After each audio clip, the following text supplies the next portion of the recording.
लालू जी की अज्ञानता कह लीजिए या उनकी चालाकी कह लीजिए, जिस समाज को उन्होंने आवाज दी उसको उन्होंने शिक्षा नहीं दी, उसको उन्होंने जमीन भूमि सुधार लागू करके भूमि नहीं दिया, और उस समाज के पास तो पूंजी कभी था ही नहीं। तो वो जो लोग पिछड़े वंचित रह गए वो आज तक वैसे ही रह गए। वो लालू जी के समर्थन में आवाज लगा सकते हैं, लेकिन लालू जी के बराबरी में उनके बच्चे कभी बैठ नहीं सकते हैं। फिर इस राज्य ने नीतीश कुमार पर दाव लगाया। नीतीश कुमार भी 5-7 साल तक उन्होंने काम भी करके दिखाया, इसमें भी कोई मानने में दिक्कत नहीं है।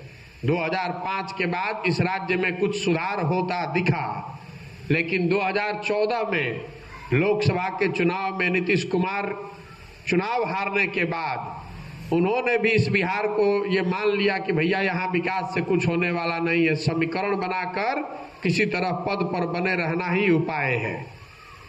फिर हम लोगों ने मोदी जी का भी दौर देखा। अभी एक सज्जन जो आपने पहले बताया कि आपके लिए मोदी जी के लिए बहुत आपके मन में सम्मान है, होना चाहिए, कोई दिक्कत नहीं है। मोदी जी के भी दौर को हम लोगों ने देखा। 14 में लोकसभा में मोदी जी भाजपा जीतने के बाद 15 में उन्होंने पूरी ताकत से बिहार में चुनाव लड़ा, लेकिन बिहार की जनता ने जब 15 में भाजपा को हरा दिया तो भाजपा ने भी बिहार को नीतीश और लालू के हवाले छोड़ दिया। उसका प्रमाण ये है कि 2020 में जब आपने बिहार की जनता ने भाजपा को सबसे बड़ा दल बना दिया था, 75 एमएलए दिया था, नीतीश कुमार मुख्यमंत्री नहीं बन रहे थे, तो भाजपा को किसने मोदी जी को रोका था कि आप मुख्यमंत्री बन जाते, बनवाते अपने दल का, बिहार को सुधारने का जिम्मा लेते। लेकिन भय इतना है यहाँ के सामाजिक समीकरण का कि मोदी जी और भाजपा ने भी बिहार को छोड़ दिया कि भैया नीतीश जी आप ही बनिए।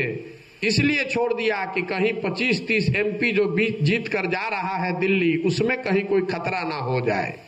तो जिस बिहार को बड़े बड़े नेताओं ने और दलों ने छोड़ दिया, न सुधर पाने वाला राज्य मानकर छोड़ दिया है, उसको सुधारने का एक ही तरीका है, बिहार की जनता जग कर अगर मिलकर प्रयास करेगी तभी सुधारा जा सकता है। एक प्रशांत किशोर आ जाए कि 100 प्रशांत किशोर, उससे बिहार सुधरने वाला नहीं है।